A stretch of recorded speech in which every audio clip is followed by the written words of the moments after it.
समस्त देवों ने भगवान को धारण कैलाशपति से वंदन किया, स्तुति किया, प्रार्थना किया।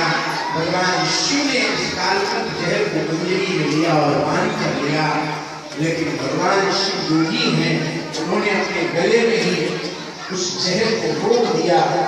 मानो ये सूचना दिया होगा, संकेत दिया होगा कि हृदय में बैठे भगवान श्री राघवेंद्र सरकार की झांकी को प्रभाव पड़ जाए। इसलिए एक भगवान शिव का अद्भुत नाम मिल गया, जहर का प्रभाव हुआ और कंठ नीला हो गया। इसलिए भगवान शिव को नीलकंठ के नाम से जानते हैं। अनेकानेक प्रकार के रथ निकले, कामधेनु गाय निकली, ऋषि लोग ले गए, पारिजात वृक्ष निकला, सूर्य का शोभा बन गया, ऐरावत हाथी निकला, इंद्र को मिल गया, बड़े रथ निकले। लंका आदि अप्सराएं निकल पड़ी, सबकी शोभा बन गई। देखते देखते मदिरा निकल पड़ी सागर से। मदिरा में बड़ा तेज है, बड़ी चपलता है, बड़ी तरंगे हैं। मदिरा को देखा दैत्यों ने कहा, खबरदार, इस पर तो मेरा अधिकार है। जो शराब एक सागर से निकली, मदिरा को पान करने वाला मतवाला हो जाता है। यहाँ पे लोग बहुत पीते होंगे, गांव में लोग पीते कि नहीं? खूब पौवा लगा, पौवा की सब्जियां क्या लगाते हैं पूरा। अच्छा कोई ना, राक्षसों ने कहा कि मदिरा को मुझे दे दो, तो राक्षसों का काम है मदिरा पीवे है। अच्छा नशा किसमें है बताओ? नशा शराब में होता है कि नहीं? अरे शराब में नशा नहीं होता, नशा तो व्यक्ति में होता है। अगर शराब में नशा होता तो बोतल फेंका से नहीं रहती, वो तो उठ के रोड पे अपने आप आ जाती। नशा शराब में होता तो नाचती बोतल, लेकिन बोतल तो कभी नाचती नहीं। नाश्ता तो आदमी है। एक जगह पे जा रहा था तो मार्केट पड़ गया, हवाएं सारी पी करके धुत हो रहा था, टल्ली हो गया। होटल को खाली कर दिया और अपना टल्ली हो गया और मेरी गाड़ी के सामने आ गया, खराब हो गया, गाड़ी रुक गई। मैंने कहा भाई कौन है, कैसा मामला हो गया? तो वो अपनी भाषा उसकी अलग थी, उसका एक्शन जो एक्शन थोड़ा उधर बैठे हो, रास्ते से हटा, उधर सरक जाओ, रास्ते से उधर सरक जाओ, अपने एक्शन में आके उधर सरक जाओ, भैया उधर उधर सर को गाड़ी को साइड करना पड़ा कि अगर चाहते सुख से जीना, तो पीने वाले जितने हैं भाई, इनका जीवन और उनका घर, इनके घरवाली परेशान हो जाती है। हाँ? अच्छा माताएं पीती है कि नहीं?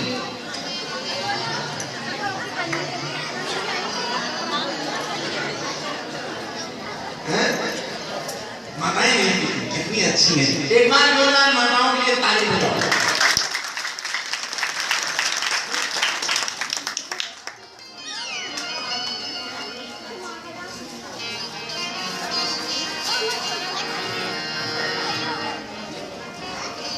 जो पीते हैं उनके लिए सूचना है। कह रहे लोग कितनी बोतलें खाली इधर पड़ी हुई है, क्या मतलब है? लेकिन सही बात तो यह है, इस चीज से कह रहा हूं कि जो लोग पीते हैं वो शराब को नहीं पीते हैं, शराब उनको पी जाती है। हमेशा देखा होगा आपने, लोग बेकार हो जाते हैं,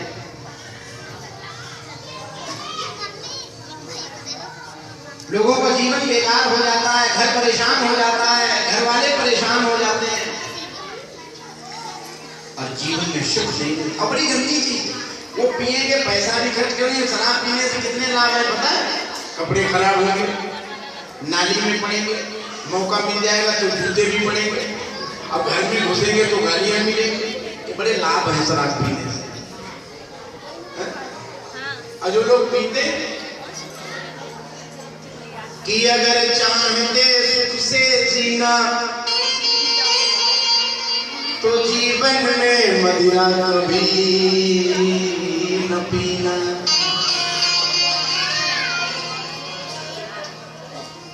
अच्छा, ये बेचने वाले जो हैं, ये बड़ा सुंदर देखा, बोर्ड क्यों ना अच्छा लिखते हैं। जहां लोग बेचते हैं वहां पर बड़ा सुंदर लिखते, बोर्ड बड़ा भारी होता है, उस पे लिखते, एक कोने पे लिखते रुकिए, एक कोने पे लिखा है रुकिए, अब बीच में लिखा है ठहरिए, तो व्यक्ति रुकेगा, ठहर जाएगा। फिर दूसरे कोने पे लिखा है देखिए, फिर उसके नीचे भी मोटे में लिखा है यही है मधुशाला। बड़ा सजा के लिखते हैं उसको, तो लोग व्यक्ति देखता है मीठा जहर है। एक व्यक्ति से मैंने पूछा, मैंने कहा भाई पीता है?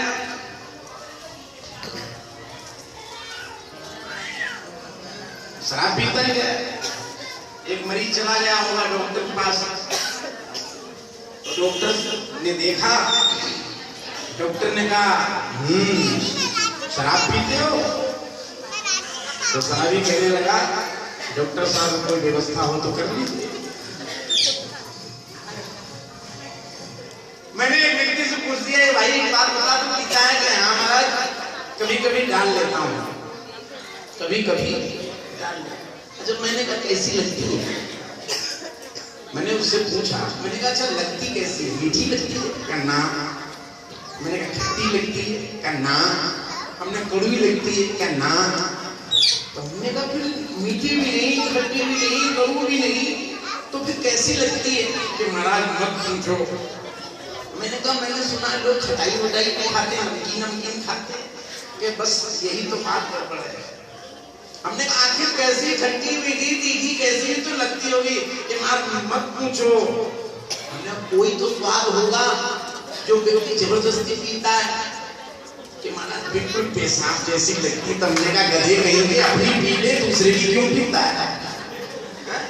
जब पेशाब सी लगे जब इतनी ऐसी होती है तो दूसरे की पेशाब क्यों पीता, अपनी पी ले।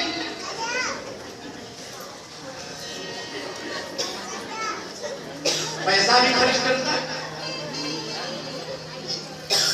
कि अगर चाहते सुख से जीना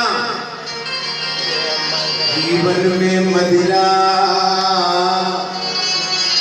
कभी न पीना। अगर तुम्हें औलाद है प्यारी तो पीना पिलाना ये पाप। मदिरा निकल पड़ी सागर से तो दैत्य जो थे दानव लोगों ने कहा है मेरा अधिकार है, मेरा अधिकार है, उनको मिल गई। इसके बाद में लक्ष्मी निकल पड़ी। लक्ष्मी निकली, लक्ष्मी के हाथ में माला है। तो लक्ष्मी की ओर लोगों ने देखा, देवताओं ने देखा, दैत्यों ने देखा, लेकिन लक्ष्मी तो सीधी नारायण के गले में वरमाला को समर्पित करती। लक्ष्मी गंदी जगह कभी नहीं रुकती। दुर्भाग्य से भले थोड़ा बहुत मिल गया हो वो भी जल्दी समाप्त हो जाता है। अगर जहां गंदगी है, गंदी चीजें हैं, गंदी सेवन है, ऐसी नारायण की लक्ष्मी होगी।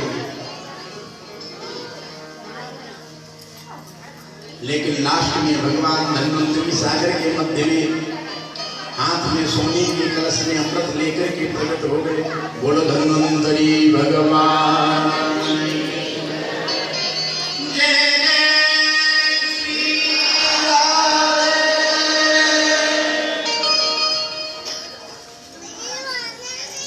धन्वंतरी भगवान के हाथ में अमृत कलश देखा दैत्यों और देवताओं ने मंथन छोड़ दिया और हम पूर्वम दौड़ पड़े। दुर्भाग्य से दैत्यों के हाथ में अमृत का कलश लग गया और आगे आगे भाग पड़े हुए दैत्य दानव सारे सब लोग भाग रहे हैं। भगवान को चिंता हो गई। भगवान तत्काल मोहिनी का रूप में आकर के प्रकट हो गए, मोहिनी बन गए, माने स्त्री बन के प्रकट हो गए। दैत्यों के आगे चलते हुए देख पूछ लिया। दैत्यों ने भगवान मोहिनी को देखा, देखते व्यामोहित हो गए और हाथ में जो कलश था वो मोहिनी भगवान के सामने आकर के कहे। भगवान ने पूछा क्यों लड़ रहे हो, क्या बात है? कहे मेरा ये अमृत है, इसको दोबारा आप कर दीजिए। तो भगवान मोहिनी के रूप में अमृत का कलश लिया और देवताओं को और दैत्यों को लाइन में बैठाया। देवताओं को अमृत पिलाया और दैत्यों को मदिरा पान कराया। इसी बीच में एक राक्षस ने देख लिया कि ये भाजपा में कांग्रेसी कहां से आ गया। बीच में बैठ गया, जिसका नाम था राहुल। सूरज जनता के बीच में आ गया और कहा ये दूसरी पार्टी का इस पार्टी में कैसे आ गया। इसलिए उसने क्या किया, इशारा कर दिया। अमृत तो आ चुका था, जो अमृत पी लिया वो अमर हो जाएगा, प्रमाण है। लेकिन सूरज और चंदा ने भगवान को इशारा करके बताया। भगवान ने सुदर्शन चक्र से मस्तक को धड़ से अलग कर दिया, लेकिन दोनों का प्राणांत नहीं हुआ, क्योंकि अमृत एक बूंद पी चुके थे। इसलिए वो दो भागों में भी जीवित हैं और आपके जन्म कुंडली में सारे बैठ गए। राहु केतु दोनों बन गए, एक से राहु से केतु भी बन गया। बड़ा अद्भुत देवासुर संग्राम हुआ है। मैं संक्षिप्त में कह देना चाहता हूँ कि देवासुर संग्राम में दैत्य बेचारे परास्त हो गए, हार गए। देवताओं को विजय मिल गई, लेकिन जब विजय मिल गई तो भगवान में आ गए। जो भजन होता था वो भूल गए। एक दिन दुर्वासा ऋषि महाराज का आगमन हुआ स्वर्ग में। वैकुंठ भगवान के दर्शन किया, स्वर्ग में आए। देवराज इंद्र ने स्वागत किया। खुश होकर के दुर्वासा ने अपनी माला पहना दिया। किसको? इंद्र को। छोटे छोटे कभी कभी गलतियां हो जाती हैं। गुरु की दी हुई प्रसाद के रूप में भगवान की माला हमेशा ख्याल रखना चाहिए, जो चीज भगवान को समर्पित कर दी गई, गुरु को समर्पित किया, वो कहीं वस्तु में पैर न लग जाए, अपराध होगा।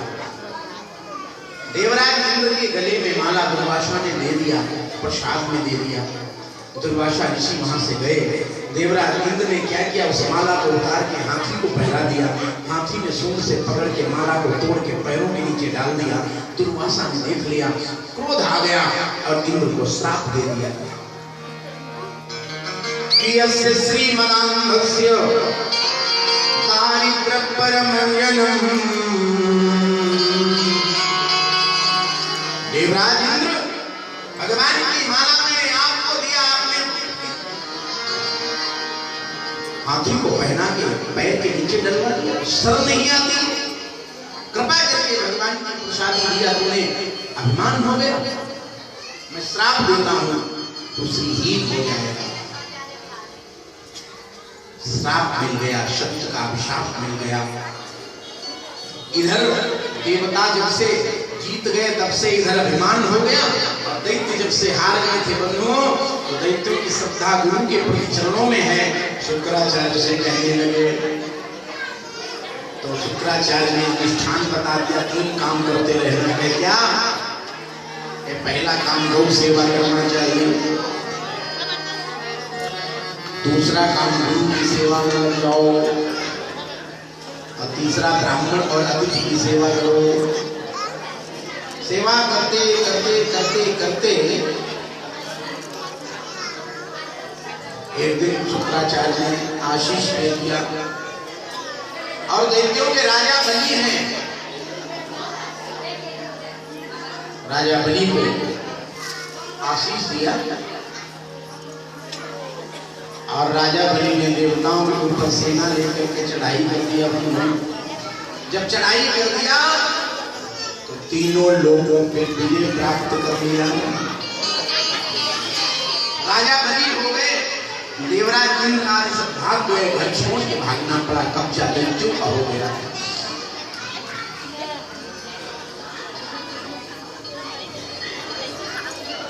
राजा बलि बन गए।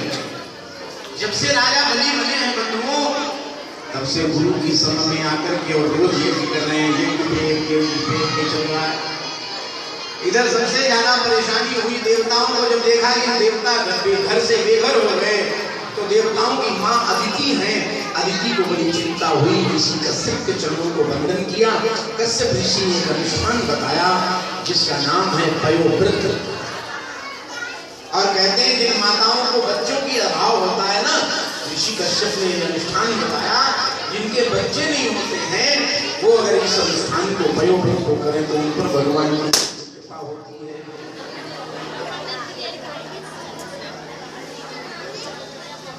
फाल्गुन श्यामले पक्षे द्वादशाहम्,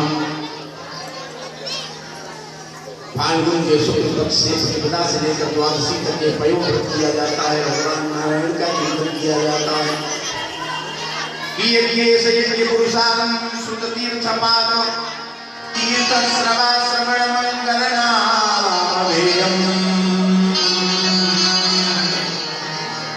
भगवान ऋषिकेश का चिंतन करें।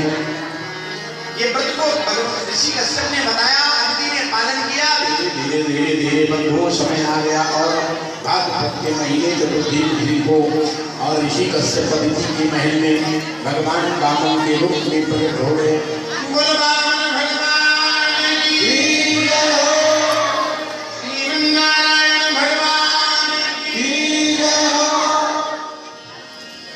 वामन को देखा, 12 अंगुल के भगवान वामन जब देखा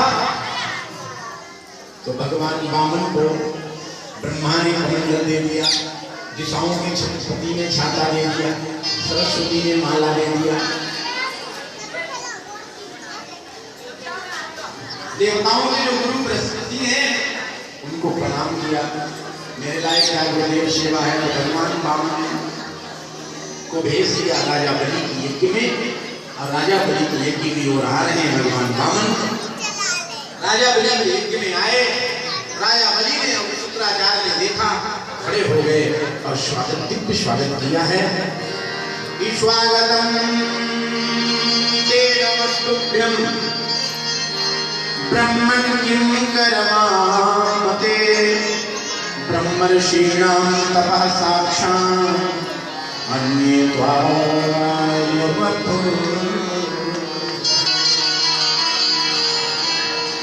राजा बलि ने भगवान वामन का स्वागत किया, खड़े हो गए हैं। भगवान वामन को देखा, देख के व्यामोहित हो गए राजा बलि और अपने को सराहने लगे। आज मेरा अद्दिनः पितरस्तृप्ताः अद्दिनः कामितं कुलम, आज मेरा पितृ तृप्त हो गए, आज मेरा कुल पवित्र हो गया। आप जैसे दिव्य को देख करके, आपकी दिव्य कांति है चेहरे की, कितना अद्भुत तेज है, कितनी मधुर वाणी है, कितना सुंदरता से परिपूर्ण दिव्य दर्शन हो रहा है।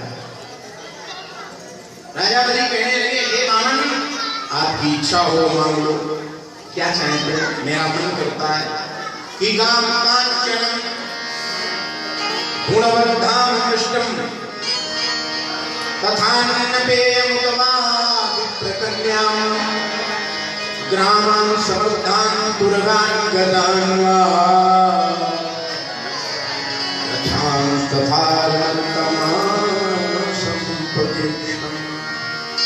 मेरा मन करता है आपके दिव्यता को देख करके कि मैं आपके चरणों में सर्वस्व समर्पित कर दूं। भगवान वामन ने कहा, क्या करता, क्या करना ही पड़ेगा। माला जपते हुए भगवान वामन ने जवाब नहीं दिया, लेकिन राजा बलि ने बड़ी बड़ी बात बोला।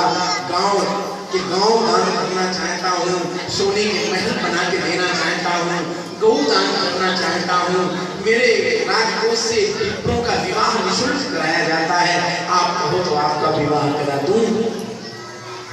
बड़ी बड़ी बात बोले, लेकिन वामन ने कुछ नहीं कहा। बहुत ज्यादा जब परीक्षित ने बंधुओं हट किया, मांगने याचने की देने की कामना किया, तो भगवान वामन ने कहा, अगर देना चाहता है तो मुझे एक ही चीज दे दो। क्या? 3 पग पृथ्वी।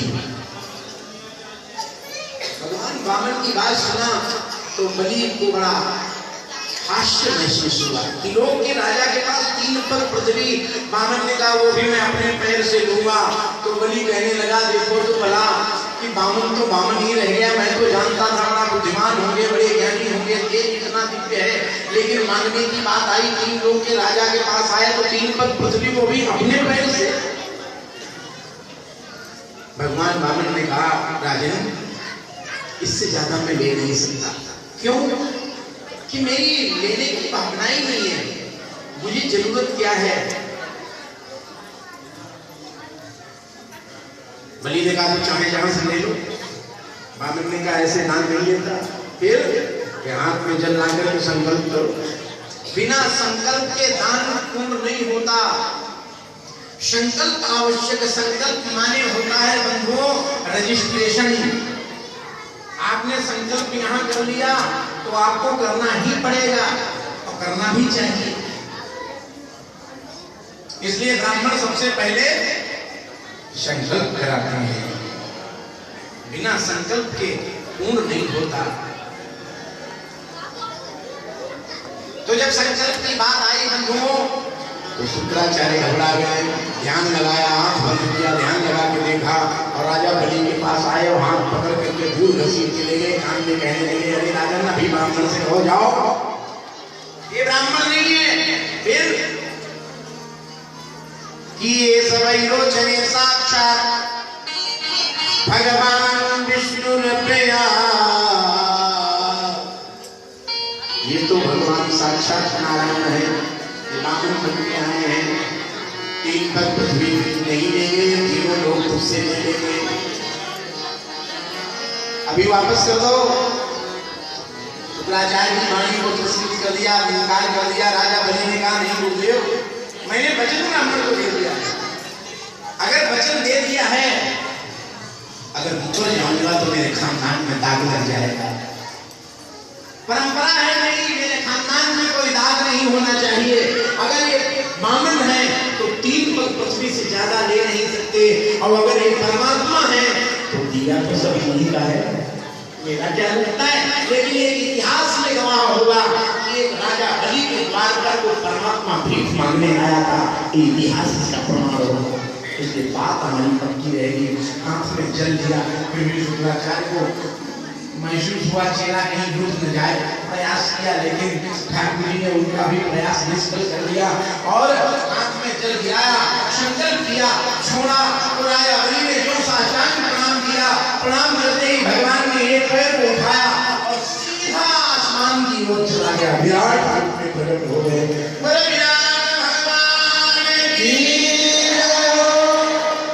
दो पैरों के बीच में तीनों लोग को नाम दिया। राजा बलि को बंधन में डाल दिया। राजा बलि से कहा, पता तीसरा पैर कहाँ रखूं? तो राजा बलि की पत्नी विंध्यावली आगे हाथ जोड़ के स्तुति किया और राजा बलि कहने लगे, प्रभु एक बात पूछना चाहता हूँ, हे वामन, एक बात करना चाहता हूँ, आपसे कुछ कहना चाहता हूँ। भगवान वामन ने कहा, कहो। कहे, मैं जानना ये चाहता हूँ, एक बात बताओ। कहे, क्या? कहे, धन बड़ा कि धन का मालिक? भगवान वामन कहने लगे, धन का मालिक बड़ा हो रहा है, क्योंकि धन जिसके अधीन होता है वो बड़ा है। तो भगवान वामन से राजा बलि कहने लगे, प्रभु अभी तो पैरों ने आपने पूरी मेरा राज्य लिया है, धन लिया है, लेकिन अभी तो धन का मालिक तो बाकी है। मेरा संकल्प पूरा न लग रहा है, मेरा संकल्प पूरा करो। इसलिए तीसरा चरण आप अपना मेरे मस्तक पर रख करके मेरे शरीर को काट लो। कितना बड़ा दान किया, कोई करेगा? जो भगवान वामन ने अपने शरीर राजा बलि के मस्तक पर चरण को रखा, रखते ही देवताओं ने आकाश मंडल से जय जयकार करते हुए और पुष्पों की वर्षा करने लगे। कि बारिश सुमन सूर सकल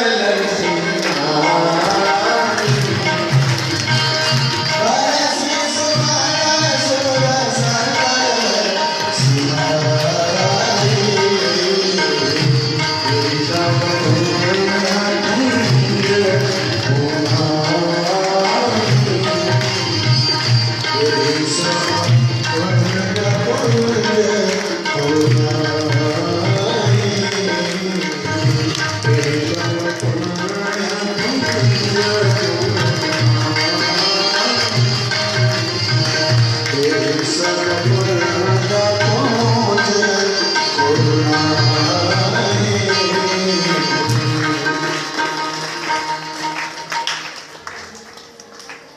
देवताओं ने किया, पुष्पों की वर्षा किया।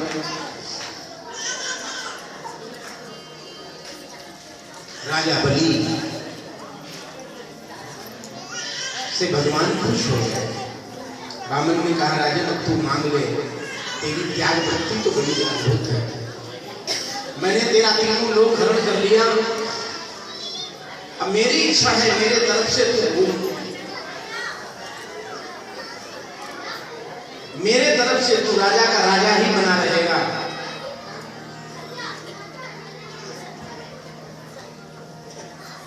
राजा बलि को अपनी ओर से भगवान ने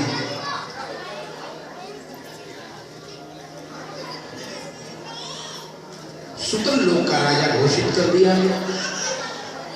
राजा बलि से कहा, कुछ मांग लो। राजा बलि ने एक बार कहा कि भगवान अगर आपने राजा ही बना दिया, जिसमें बावन द्वार हैं, सुतल लोक का राजा बनाया, मेरी एक इच्छा है। कहे, क्या? कहे, आपकी इस बामन की झांकी को मैं बामनों द्वार पर 24 घंटे दर्शन करूं। भगवान बामन ने कहा, तेरा नौकर बन जाऊं। भगवान बामन ने जब ये कहा तो बलि ने हाथ जोड़ा, कहा, प्रभु मैं नौकर नहीं, मैं दर्शन के दिलासा चाहता हूँ। तभी बामन कहने लगे, इसका मतलब 24 घंटे राजा की मौज कब आ जाए, किस गेट से निकलेगा पता? अगर 24 घंटे में बामनों द्वार पर नहीं दर्शन खड़ा रहूंगा तो पता किस समय 12 बजे रात में जब राजा निकल पड़ा बाहर, तो हम अगर नहीं मिले तो नौकरी जहरा दे जाएंगे। 24 घंटे अष्टयाम अहर्निश मुझे ड्यूटी देनी पड़ेगी। तो बलि कहने लगे, प्रभु ये आपकी मर्जी है, लेकिन मेरी तो भावना, भक्ति की भावना होती, साकार तो आपको करना है। बामन कहने लगे, ठगने आपको आया था, ठगा तो मैं गया। सुतल लोक का राज्य लिया, राजा बन गए बलि, लेकिन आए थे यहाँ तो चक्कर में फंस गए। भगवान सुखदेव कहते हैं परीक्षित, राजा बलि के यहाँ भगवान द्वारपाल की नौकरी गेट चीफ बन गए, चौकीदार बन गए, वैकुंठ खाली हो गया, लक्ष्मी जी परेशान हो गई। महीने 2 महीने बीते, 6 महीने बीते, 8 महीने, साल भर बीत गया। लक्ष्मी ने सोचा गए थे हमारे प्रभु बाहर, लेकिन अभी तक वापस नहीं आए, और रोती रोती पूरा दिन बीत जाए, पूरी रात नींद नहीं आए। लक्ष्मी परेशान हो गई। एक दिन देवर्षि नारद वैकुंठ में आए दर्शन करने, तो लक्ष्मी जी उन पर चीख पड़ी। लक्ष्मी जी को उदास, हताश, निराश देखा देवर्षि ने। देवर्षि ने कहा, माता आजकल क्या बड़े सुस्त, उदास, अब दुबली पतली हो गई, क्या बात है? मैं तो प्रभु के दर्शन करने आया। लक्ष्मी ने कहा, देवर्षि चले जाओ यहाँ से, खाइए, चाहते हो तो गले पे नमक मत छिड़को, हमें पता है तुम सब जानते हो। जब से गए हैं तब से वापस नहीं आए। राजा बलि के यज्ञ में गए थे, पता नहीं कहाँ वैकुंठ खाली। मैं परेशान हूँ, रात की नींद, दिन का चैन खत्म हो गया। देवर्षि तुम्हें बताओ मेरे प्रभु कहाँ? देवर्षि हंसने लगे, लक्ष्मी मैया ऐसा है ना, मुझे ऐसा लगता है, बता तो दूंगा मैं। आजकल आपके पति श्रीमन नारायण की नौकरी बड़ी बढ़िया मिली, कहाँ है? बलि के यहाँ चौकीदार बन गए। लक्ष्मी ने कहा, ऐसा कोई उपाय बताओ जो कि मेरे नारायण मेरे पास आ जाए। देवर्षि नारद ने कहा, ऐसे तो वहां परिंदा पर भी नहीं मार सकता, बड़ा पहला सत्य है, जा नहीं सकती मैया। एक काम करो, क्या कहे कुछ रिश्ता बना के जाओ तो प्रवेश मिल सकता है।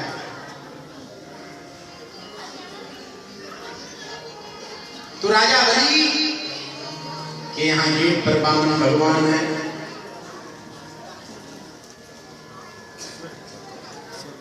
बारात में जा रहे हो ना, लगा वापस आया बारात करके, अभी तुम ना आशीर्वाद।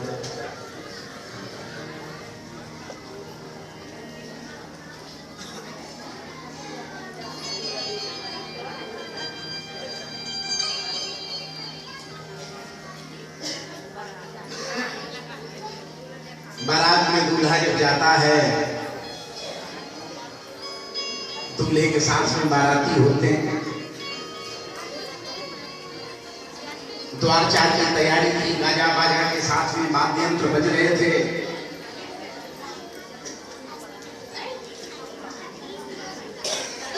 जिस कन्या से विवाह होना था उस कन्या की विदाई की तैयारी थी, तो कन्या जो है थोड़ा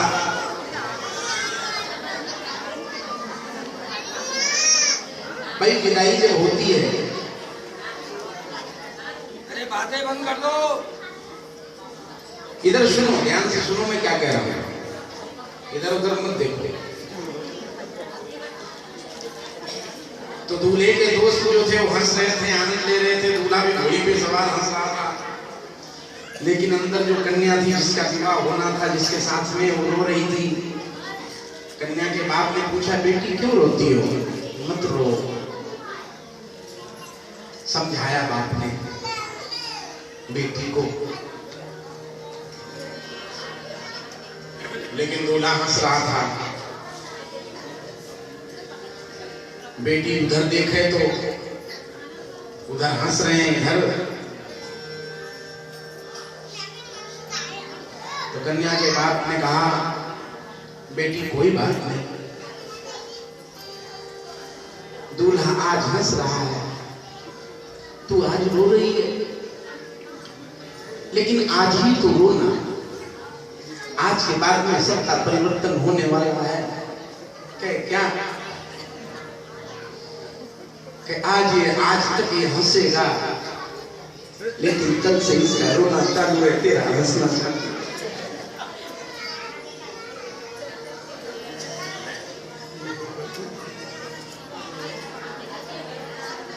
परिवार में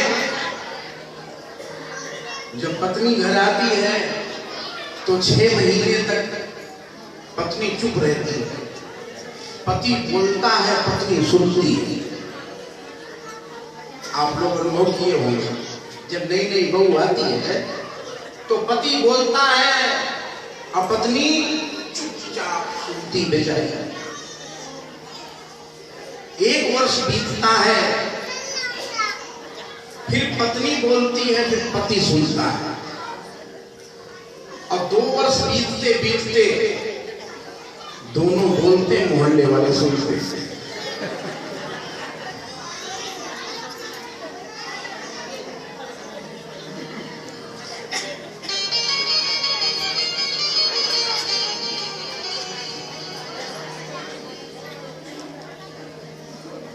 एक घर में बड़ा नाराजगी, हमेशा झगड़ा हुआ करता था आपस में। पति बड़ा गुस्सैल था, कभी कभी आपस में बड़े झगड़े होते हैं, और झगड़ा होना चाहिए, ऐसा नहीं है, लेकिन अंदर से नहीं, बाहर से होना चाहिए।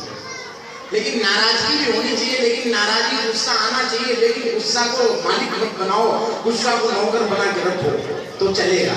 अगर क्रोध जो है अगर मालिक बन गया तो सारा खाना काम बिगाड़ जाएगा। एक आदमी बड़ा नाराज हो जाता, बड़ी गुस्सा आती थी, क्षण क्षण में गुस्सा आती थी। एक दिन पति पत्नी में झगड़ा हो गया, और इतना झगड़ा हो गया कि महीनों तक बोलचाल बंद हो गई, बोला ही नहीं, बोलचाल बंद। वो अपना काम करके रोटी बनी मिल जाए, थाल लग गई, उसने रख दिया, अपना मुंह कर दिया, उसने भी खाया और खा के अपने काम पे चला गया। देर रात में आया और आकर के अपना गरबड़ लेके सो गया, किसी से कोई मतलब नहीं। ऐसे महीनों चलना लगा।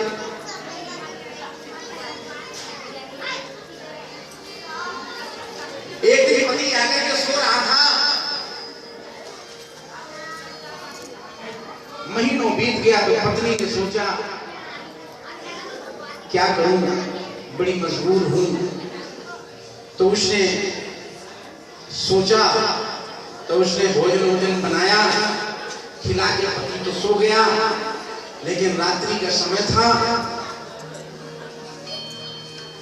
पत्नी ने बहुत बढ़िया सुंदर कढ़ाई में दूध गर्म किया, गाढ़ा गाढ़ा बनाया, ऊपर मलाई लगा करके गिलास भर के लेके आई, और पति के हाथ सो रहा था, उसके पैरों में हाथ लगा के जगाया, सुनते हो जी? वो उठ गया, हाँ जी। देखा, चादर हटाया, देखा सामने पत्नी खड़ी। उसने कहा अच्छा क्या बात है, दूध पी लो। पति ने कहा दूध? मैं दूध पी लूं? अब पिलाने वाली तू? आज कैसे सूरज पश्चिम की ओर कैसे आ गया, दूध पिलाने आई है? नाराज होके बोला। पत्नी कहने लगी अजी वो क्या था कि आज एक अवसर बड़ा बढ़िया था। कहे क्या? कहे आज नाग पंचमी है ना। मैंने सोचा कि बाहर वाले नाग को कहाँ खोजेंगे, घर में नाग बैठा है तो उसी को दूध पिलाएंगे। हमेशा पुरस्कार मारो।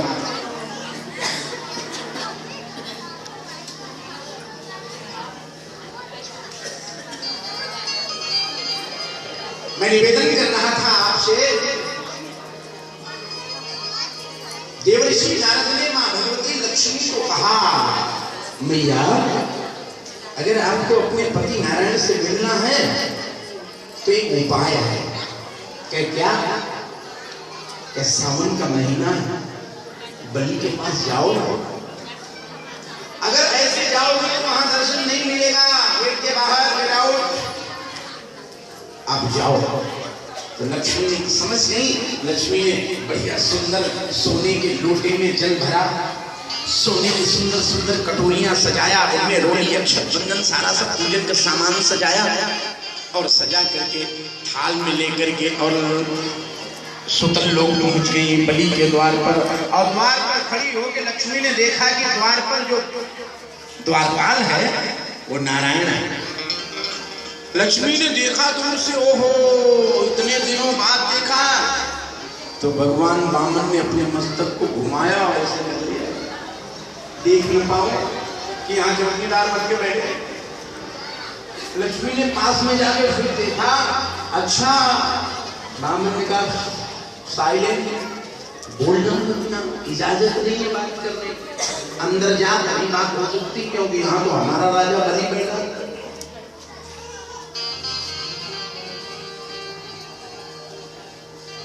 लक्ष्मी ने गेट से आवाज दिया, बलि के लिए कहा, अरे भैया। बलि ने अंदर से सोचा कौन आई है बहन, अरे मैं बड़ी दूर से आई हूं, किसकी आई है?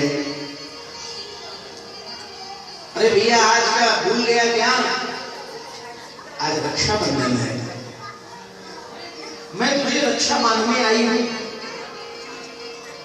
तो राजा बलि ने अंदर से ही कह दिया कि तुम भी बाहर गेट के बाहर क्या कर रही है, अंदर आ जा, तेरा तो घर है।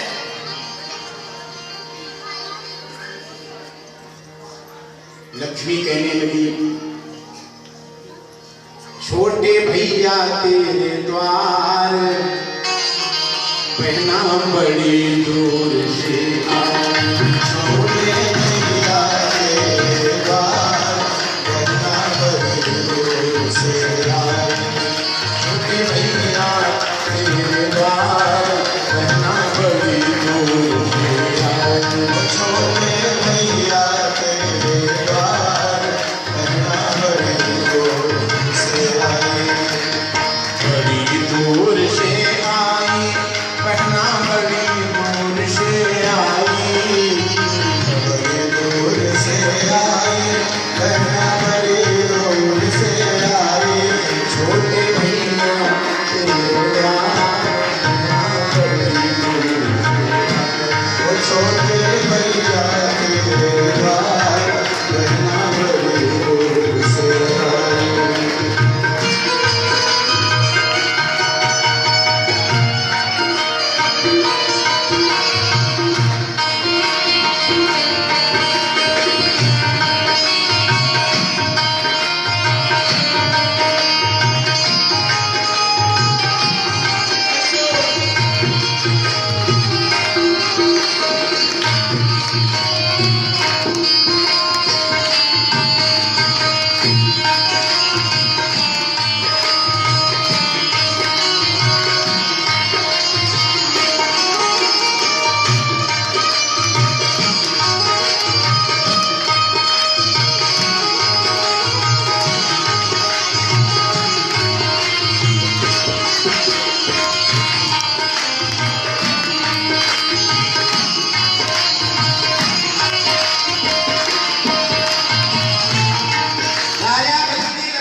मेरे जीजा के साथ में नहीं लाई। लक्ष्मी ने कहा मैं क्या बताऊं भैया, आजकल आपके जीजा जी जो है ना, आप जीजा भी नहीं रह गए, तो जीजू हो गए। पहले लोग जीजा बोलते थे, जनकपुर जाओ